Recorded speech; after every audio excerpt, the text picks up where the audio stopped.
maglakbay ng may saysay. Sandaling limutin ang gawain sa bahay. Magdagdag kaalaman at kamay ay ikaw ay tara na mga nanay.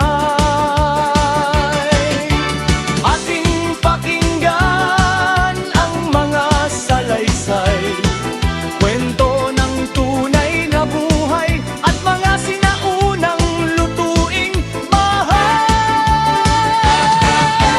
Kwentong may saysay, dagdag kaalaman sa isang may bahay. Tara na, maglakbay tayo sa mundo ng karunungan at hanapin ang mga kwento ng isa